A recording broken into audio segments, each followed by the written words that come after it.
Ang isang satellite image na ito ay nagdulot ng pagkabigla sa buong Europa. Ito ay mga satellite image ng pantalan sa Georgia na kontrolado ng Russia. Ang unang larawan noong Hunyo 2021 ay nagpapakita ng hindi pa nagawang pantalan.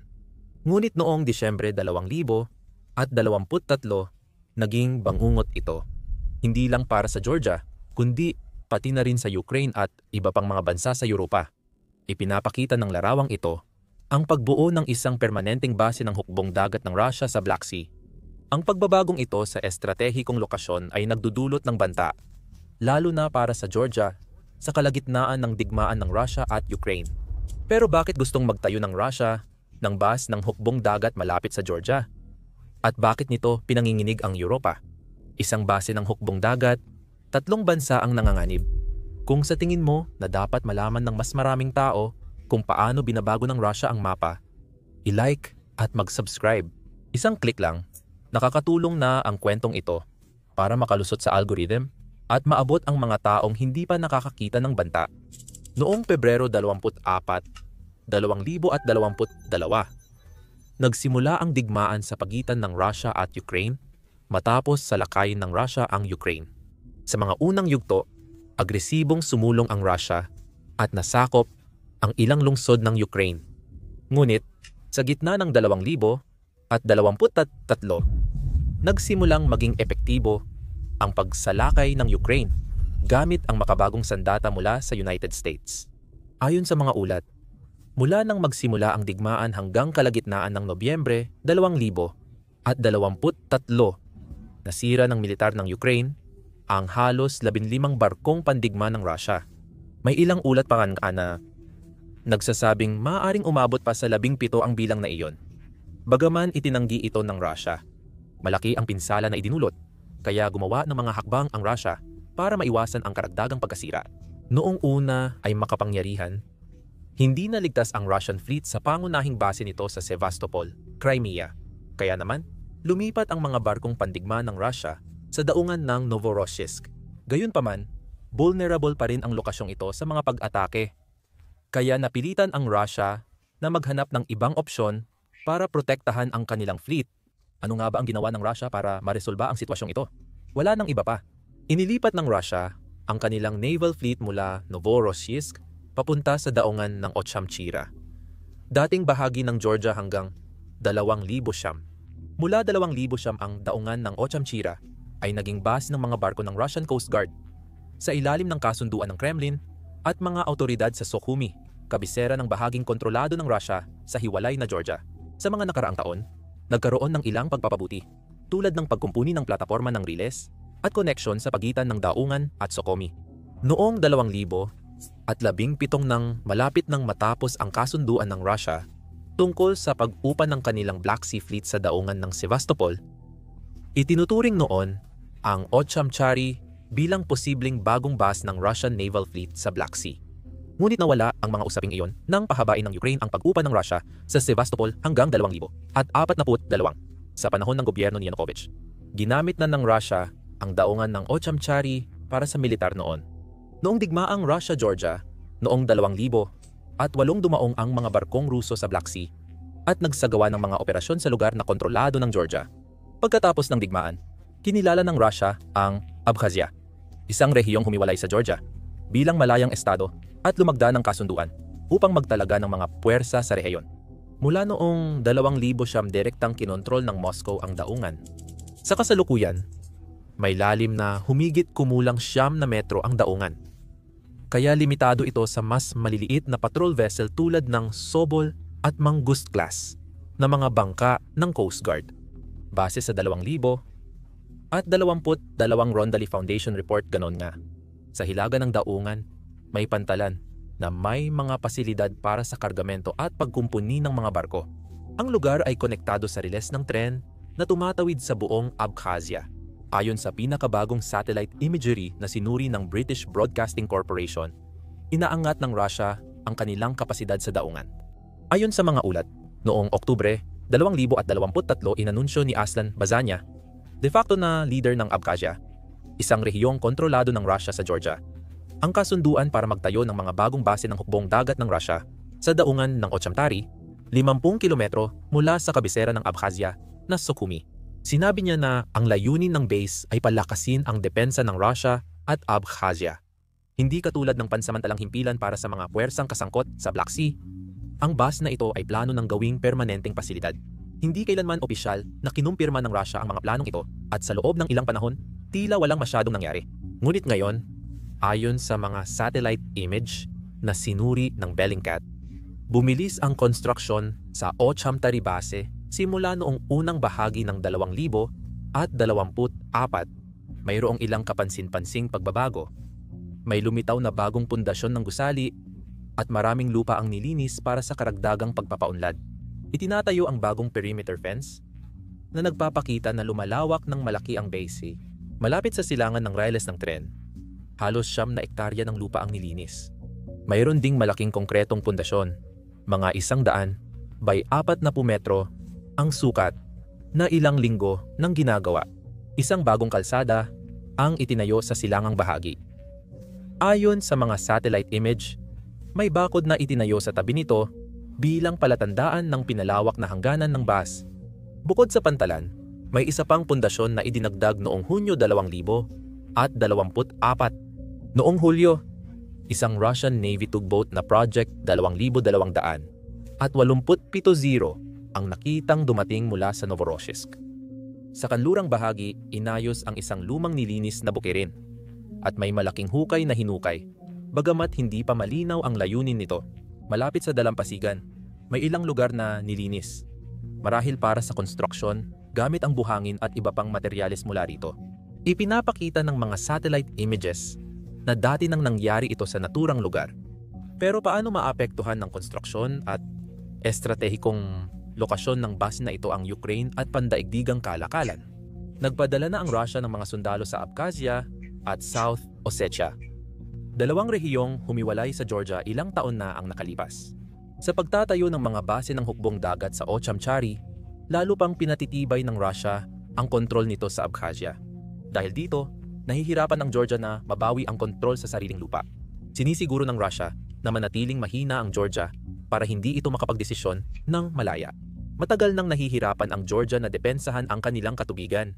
Noong 2008 nang salakay ng Russia ang Georgia, nawala ang navy nito at naiwan na lang sila ng maliliit na patrol boat na hindi sapat para maprotektahan ang sarili. Noong 2014 sinakop ng Russia ang Crimea at pinalakas ang militar sa Black Sea, kaya lumala ang sitwasyon. Ngayon, dahil may base ng Russian Navy na malapit sa mahahalagang daungan ng Georgia tulad ng Poti at Batumi, mas malaki na ang panganib. Hindi lang militar ang layunin ng base, nagbibigay rin ito sa Russia ng mas malaking kontrol sa politika ng Georgia. Kahit gusto ng Georgia sumali sa NATO at European Union, dapat mag-ingat ito para hindi magalit ang Russia. May ilan pa ring naniniwala na pilit ng gobyerno na panatilihin ang magandang relasyon sa Russia kaysa labanan ito. Sa bagong base na ito, mas madaling mapanghihimasukan ng Russia ang Georgia ayon sa kagustuhan nito. Ipinakikita rin ng Russia ang patuloy na kontrol nito sa Black Sea. Ano man ang mangyari sa Ukraine, dahil hindi kayang mag-host ng malalaking barkong pandigma ang base na ito, gagamitin ito para sa mas maliliit pero makapangyarihang mga bangka na maaaring ipadala sa mga misyon sa rehiyon, na maaaring magdulot ng problema sa mga karatig bansa.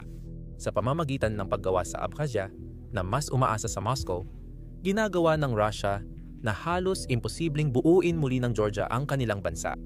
At hindi lang ito tungkol sa Georgia. Ang base na ito ay maaari ring magpahirap sa Ukraine sa pamamagitan ng pagharang sa pagpapadala nito ng butil sa Africa at Asia. Ang Ukraine ay nag-e-export ng halos 5 milyong tonelada ng butil buwan-buwan sa Africa at Asia. Pero matapos ang sigalot ng Russia at Ukraine, bumaba ito sa kalahati na maaaring makaapekto sa ekonomiya ng Ukraine. Kaya kung walang pipigil sa Russia, palaging nanganganib ang kalakalan sa rehiyon. Sa pinakamasamang sitwasyon, maaaring makatulong ang base na ito sa Russia na palawakin ang digmaan, na maglalagay sa buong lugar sa mas malaking panganib. Sa madaling sabi, ito ay hindi ordinaryong base militar. Ito ay paraan ng Russia para palakasin ang kontrol nito sa Georgia, saktan ang Ukraine, at makakuha ng mas malaking impluensya sa Black Sea. Kung ililipat ng Russia ang kanilang Black Sea Fleet sa Ochantari, maaari itong humantong sa digmaan laban sa Ukraine o maging panibagong larangan ng labanan. Ang pagkakaroon ng base ng Russia doon ay magbibigay daan sa Moscow na mag-atake mula sa Georgia. Pero kasabay nito, malalagay rin sa panganib ang Georgia dahil sinabi na ng Ukraine na ituturing nitong target ng militar ang anumang bagong base ng Russia. Kapag umatake ang Ukraine, posibleng kumalat ang digmaan sa Georgia at lalong lumala ang sitwasyon. Maaari rin nitong guluhin ang pagkakapanneutral ng Georgia. Karamihan sa mga Georgian ay matibay na sinusuportahan ang Ukraine. Marami ang nakakaramdam na apektado sila ng digmaan at parang lumalaban din sila rito. Isa ang Ukraine sa mga pinakamalapit na kaalyado ng Georgia, kasunod ng United States at European Union. Ngunit nanatiling maingat ang Georgia na huwag pumili ng malinaw na panig. Hindi sumali sa parusa laban sa Russia at muling nagbukas ng direktang biyahe papuntang Moscow. Ayon sa mga opisyal, hindi pa malaking issue ang base ng Russia dahil tatagal pa ang pagtatayo nito. Gayunman, itinuturing itong malaking banta sa kalayaan ng Georgia ng mga oposisyon. Gusto nilang kumilos ang NATO at ang European Union. Sinusuportahan ng Ukraine ang kalayaan ng Georgia at hindi kinikilala ang kontrol ng Russia sa Abkhazia. Pero kung aatakehin ng Ukraine ang base ng Russia, maaaring magmukhang pag-atake iyon sa Georgia. Mahihirapan ang Georgia sa ganitong sitwasyon. Hindi tulad ng Romania o Bulgaria, hindi kasapi ang Georgia sa NATO, kaya wala itong dagdag na proteksyong militar. Kung magkadigmaan, maaaring hindi nito kayang ipagtanggol ang sarili. Sinusubukan ng gobyerno na maiwasan ang digmaan ng Russia at Ukraine. Ngunit dahil sa presensya ng mga base militar ng Russia, maaaring matapos na ang neutralidad nila. Ngunit may isa pang mas malaking dahilan, kaya nag-aalala ang maraming bansa ukol sa base na ito. Ang base sa Black Sea na ito, maliban sa lakas militar, ay nagbabanta sa mga ruta ng pandaigdigang kalakalan at maaaring lubhang makaapekto sa ekonomiya ng Georgia sa pamamagitan ng pag-abala sa mahahalagang ugnayan sa pagitan ng Asya at Europa. Bago ang digmaan sa Ukraine, karamihan sa mga kalakal na bumibiyahe sa pagitan ng China at Europa ay dumadaan sa Trans-Siberian Railway at iba pang mga riles ng Russia. Pero matapos parusahan ang Moscow, maraming kumpanya ang naghahanap ng alternatibong ruta. Isa sa mga pinakamagandang option ay ang Middle Corridor na dumadaan sa Georgia. Kritikal ang rutang ito dahil ayon sa World Bank, maaari nitong mapangasiwaan ang 11 milyong tonelada ng kargamento pagsapit ng 2,000 at 30 mula sa 3 milyong tonelada noong 2000 at 23. Ito ay magiging mahalagang transit hub para sa kalakalan sa pagitan ng silangan at kanluran. Lalo na pagkatapos ng sigalot ng Russia at Ukraine. Ang rutang pangkalakalang ito ay sinusuportahan ng European Union, China at mga pangunahing institusyong pinansyal upang mapabilisan at mapaepisite. Ikinokonekta nito ang China, Gitnang Asya at Timog Caucasus sa mga pamilihan ng Europa sa Black Sea. Kaya naman, hinahanap-hanap ng mga kumpanya ang Georgia dahil sa iba pang bentahin nito. Ito lang ang tanging bansa sa rehiyon na may mga kasunduan sa malayang kalakalan sa parehong China at European Union. Dahil sa mga parusa at panganib sa geopolitika, pinipili ng mga kumpanya ang Georgia bilang pangunahing destinasyon para manatiling may access sa Russia at iba pang pangunahing merkado. Sa unang 5 buwan ng 2000 at 23, tumaas ng 77% ang kalakalan sa rutang ito kumpara sa kaparehong panahon noong 2022. Bilang suporta, naglunsad ang Georgia ng bagong serbisyo ng ferry noong 2023 na nag-uugnay sa Polty, Georgia at Constanta, Romania. Ito ay ginawa upang palitan ang Polty, Ukraine na ferry na itinigil dahil sa digmaan. Upang mapakinabangan ang pag-usbong ng kalakalan, nagplano rin ang Georgia na magtayo ng deep sea port sa Anaklia. Ngunit sinasabing may isang tao na hindi natuwa sa hakbang na ito.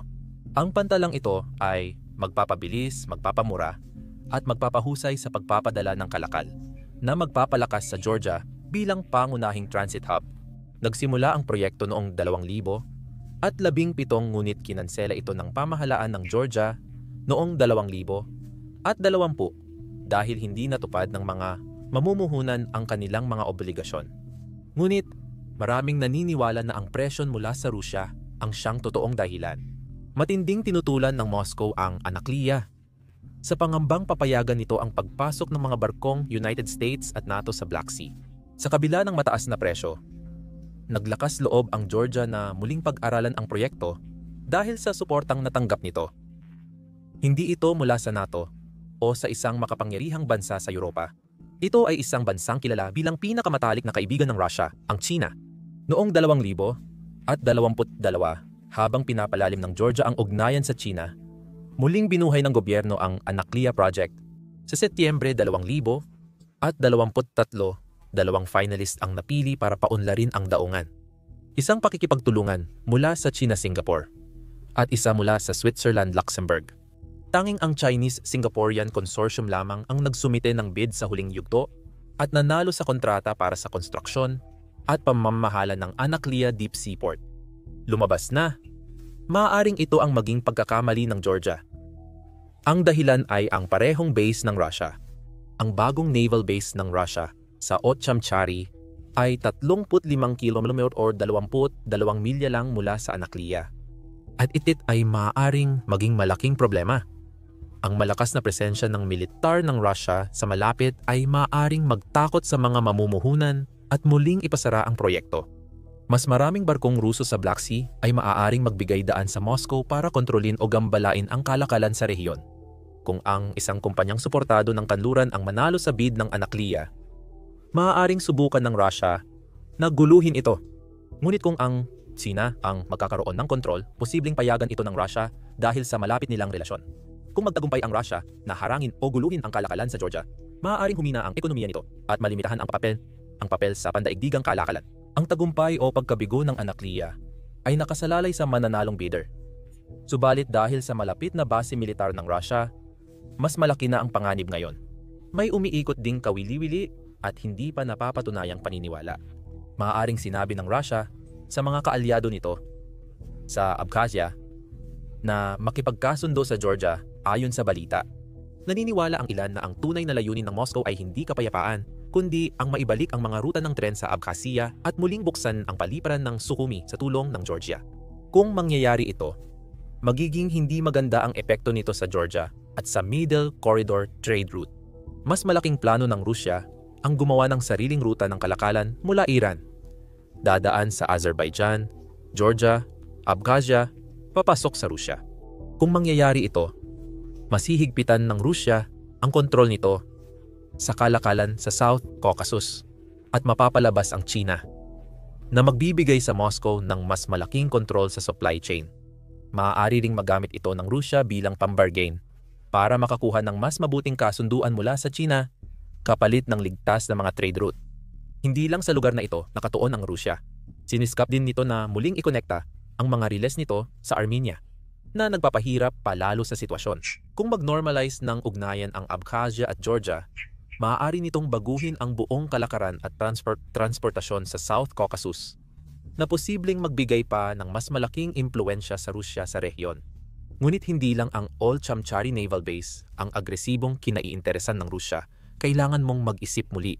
Nagbabalak ang Rusya na magtayo ng mga naval base sa Horn of Africa, Indian Ocean, Sudan, at iba pang mahahalagang lokasyon sa Africa. Pinakabagong halimbawa nito ay ang unang African Naval Base ng Rusya sa Sudan. Matagal nang pinag-uusapan ng dalawang bansa ang kasunduan tungkol dito. Noong 2017 pinayagan ni dating Pangulo ng Sudan, Omar al-Bashir, si Vladimir Putin na magtayo ng base sa Sudan na kayang tumanggap ng daan-daang sundalo at 4 na barko ng Rusya. Subalit hindi ito naaprubahan ng parlamento dahil sa kaguluhang pampulitika sa Sudan. Ipinagpaliban ng bagong pamahalaang militar ng Sudan ang kasunduan para muling masuri ito. Ngunit sa ngayon, tila nagbago na ang sitwasyon. Maaaring pumabor na sa Russia ang mga pangyayari. Noong Pebrero 2025, binigyan na ng Sudan ng pahintulot ang bagong pamahalaan. Kinumpirma ni Al-Yusuf, kalihim ng ugnayang panlabas ng Sudan, na magtatayo ang Russia ng base ng hukbong dagat sa baybayin ng Red Sea ng bansa. Malaking panalo ito para sa Moscow dahil binibigyan nito ang Russia ng estratehikong pwesto malapit sa Suez Canal, isa sa pinakamahalagang ruta ng kalakalan sa mundo. Ngunit mas malaki pa ang inaasinta ng Russia gamit ang kalawakan. Ang bagong base sa Africa ng Russia ay mapapalitan ang nawala nilang base sa Tartus, Syria, at magiging kauna-unahang base nila sa Africa. Humina ang impluensya ng Russia sa Syria matapos mabagsak ang rehimen ni Bashar al-Assad. Nang bumagsak ang rehimen ni Assad, kinansela ng bagong pamahalaan ng Syria ang 49 taong lease ng Russia. Maaaring mawala sa Russia ang tanging permanenteng presensya ng kanilang hukbong dagat sa silangang Mediterranean. Malaking dagok ito sa Russia dahil ang TARTIS ay isang mahalagang base na nagbibigay ng madaling access sa Mediterranean na nagpapadali sa Russia na marating ang Libya at ang Red Sea. Sinusuportahan din nito ang mga operasyong militar ng Russia, partikular sa Sudan at West Africa, kung saan pinalalakas ng Russia ang presensya. Ngayong wala ng base sa Syria, humina na ang posisyon ng hukbong dagat ng Russia sa Mediterranean. Hindi na kayang panatilihin ng Russia ang mga submarino sa rehiyon ng matagal. At ang huling kilalang submarino nito ay umalis na. Isang kargadong barko ng militar ng Russia na naghihintay sa baybayin ay dumaong na sa TARDIS para magkarga ng mga sasakyang militar na posibleng para sa paglikas. Ayon sa mga bagong larawan mula sa satellite, may mga kargadong barko ng Russia na dumaong sa TARDIS at nagkakarga ng mga kagamitang militar. Ito ay mga indikasyon na pinaplano ng Russia na bawiin ang kanilang mga tropa mula sa Syria. Kahit makakatulong ang isa pang base sa Sudan para mapanatili ang kanilang presensya sa rehiyon, hindi pa na rin ito sapat. Ang Russia ay naghahanap ng mga opsyon para muling makakuha ng pwesto sa dagat Mediterranean dahil ang distansya sa pagitan ng kanilang base sa TARTIS at sa Sudan ay 1,200 milya. May dalawang opsyon ang Russia ayon sa mga eksperto. Algeria at Libya ang kanilang tinitingnan. Ang dahilan kung bakit pinili nito ang Algeria at Libya ay dahil sa matibay na pwesto na mayroon sila roon. Pero ang tsansa na ng tagumpay ay parang siisaw. Minsan pumapabor sa Russia, pero kasing laki rin ng mga banta na kinakaharap nito. Tinitingnan ng Russia ang Benghazi sa silangang Libya bilang posibleng bagong base ng hukbong dagat dahil kontrolado ito ng kaalyado nitong si Khalifa Haftar. Pero si Haftar ay 81 taong gulang na at anumang kasunduan sa kanya ay maaring mabuwag kung magbago ang kalagayang pampulitika ng Libya. Sa kasalukuyan, may mahigit 2,000 Russian na bayarang sundalo sa silangang Libya na ginagamit ang bansa bilang base ng mas malawak na aktibidad ng Russia sa Africa.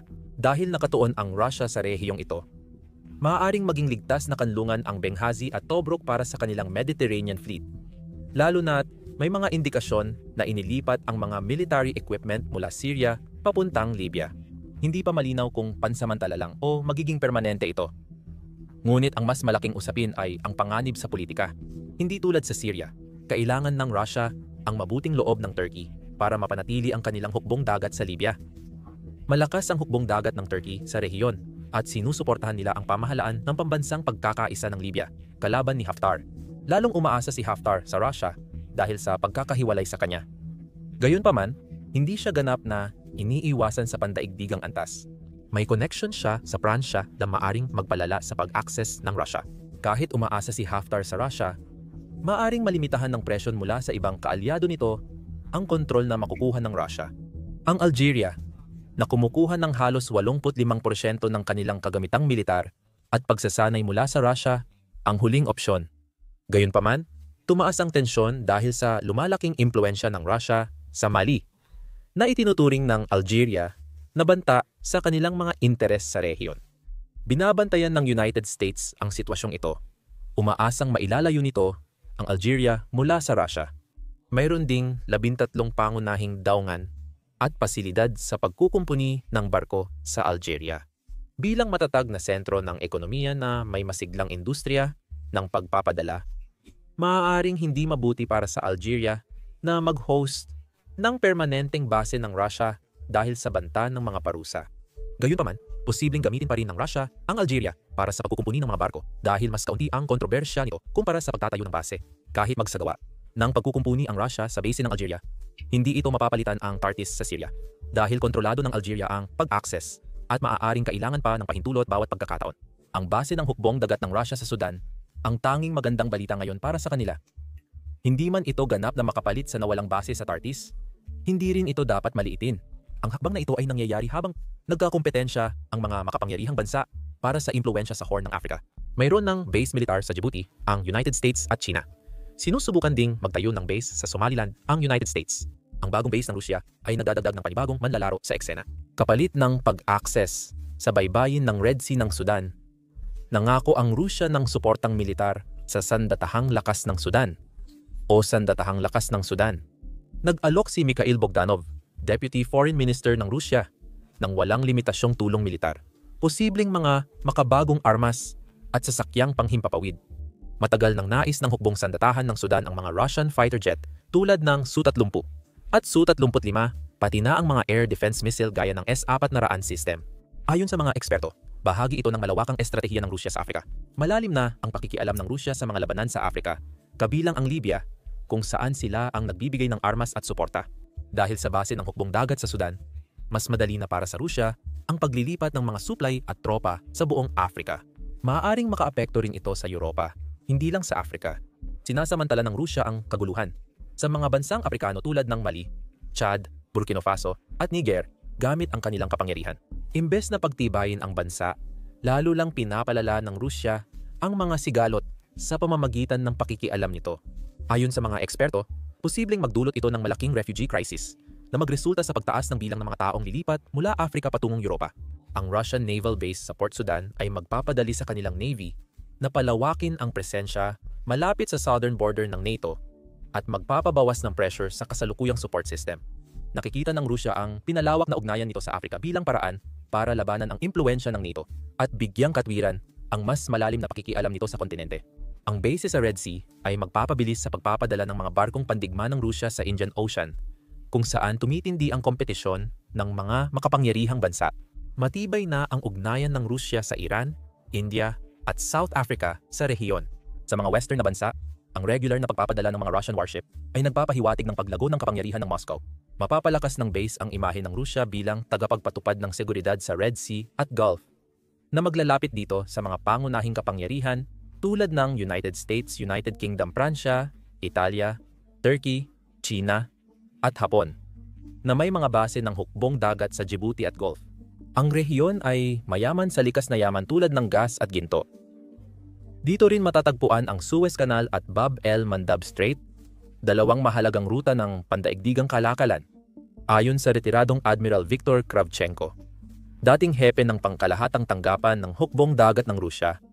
Magkakaroon ng base ang Rusya sa Red Sea. Tensyonadong rehiyon, kaya kailangan ang presensya ng hukbong dagat ng Rusya. Laging naroon ang ating mga barko, kaya kailangan ng base doon. Nitong nakaraang 20 taon naging hotspot ang Red Sea at Horn of Africa para sa pagtatayo ng mga base militar na kinahuhumalingan ng maraming banyagang kapangyarihan. Nais din ng Rusya na magtayo ng base militar sa Indian Ocean at Bab el-Mandab Strait sa Red Sea. Mahalaga ang mga lugar na ito para sa pandaigdigang kalakalan at pagpapadala ng enerhiya. Sa pamamagitan ng presensya roon, maaaring kontrolin ng Rusya ang dumadaan sa mga tubig na ito kung maglalagay ang Rusya ng mga barkong pandigma na may long-range missiles sa mga lugar na ito. Maaari nitong hamunin ang NATO sa Mediterranean at maging banta sa mga barko ng United States Navy sa Indian Ocean, lalo na kung magsisigalot na kasangkot ang Iran. Matagal nang interesado ang Rusya sa Indian Ocean. Noong 2015 tinukoy ng estratehiyang militar ng Moscow ang rehiyon bilang prioridad. Ngunit hindi malinaw ang mga plano nito. Noong 2017 halos hindi nabanggit sa estratehiyang pandagat ng Rusya ang Indian Ocean, maliban sa mga alalahanin sa mga pirata malapit sa Djibouti dahil sa mga pangyayari sa Myanmar. Naniniwala ang mga eksperto na ang susunod na base ng hukbong dagat ng Rusya sa Indian Ocean ay marahil sa Myanmar. Ang pangyayari sa Myanmar ay katulad ng mga kilos ng Rusya sa Sudan. Simula 2000 nagbenta ang Rusya sa Myanmar ng mahigit 1.44 bilyon na halaga ng mga armas, ang pangalawang pinakamalaking tagapagtustos matapos ang China. Bumili ang Myanmar ng mga fighter jet, helicopter, at mga sistema ng missile. Noong 2018 pumirma pa ito ng kasunduan para bumili ng karagdagang fighter jet. Dahil sa mga kagamitang militar na ito, may pundasyon na ang Myanmar para sa hinaharap na base ng hukbong dagat o himpapawid ng Rusya. Mas tumibay ang ugnayan ng Rusya at Myanmar sa pamamagitan ng pagsasanay militar, pagbabahagi ng impormasyon at mga pagpupulong ng matataas na opisyal ng gobyerno. Isinusuporta ng Rusya ang Myanmar sa politika, lalo na noong inakusahan ang pamahalaan ng Myanmar ng genocide laban sa mga Rohingya. Noong nagkudeta ang militar ng Myanmar, sinuportahan ng Rusya ang bagong pamahalaan sa halip na kondenahin ito. Nagpadala ang Rusya ng kanilang Deputy Defense Minister para dumalo sa mga pagdiriwang ng militar ng Myanmar. Ngayon, malaki ang posibilidad na pumasok sa Myanmar ang Wagner Group ng Rusya, kapalit ng pagtulong sa Myanmar. Maaaring pahintulutan ng bansa ang Rusya na magtayo ng mga base ng himpapawid o pandagat doon. Ayon sa mga eksperto sa Rusya, bukod sa pagbebenta ng armas, nais din ng Moscow na magkaroon ng mas malaking impluwensya sa Timog Silangang Asya at suportahan ang mga gobyernong nahaharap sa mga protesta o revolusyon. Hindi magiging madali ang pagpasok ng Rusya dahil ang China, India at Estados Unidos ay nagpapaligsahan na para kontrolin ang rehiyon. Ang pagsali ng Rusya ay maaaring gawing larangan ng labanan para sa pandaigdigang kapangyarihan ang mga karagatang ito. Ang pagbabago ng estratehiyang pandagat ng Rusya ay nagpapahiwatig ng malalaking pagbabagong geopolitikal na makakaapekto sa pandaigdigang kalakalan at seguridad. Habang naghahanap ng mga bagong base ang Moscow, tataas ang tensyon sa mga mahahalagang rehiyon. Tanging panahon lamang ang makapagsasabi kung paano haharapin ng kanluran ang pagpapalawak ng Rusya. Salamat sa panonood.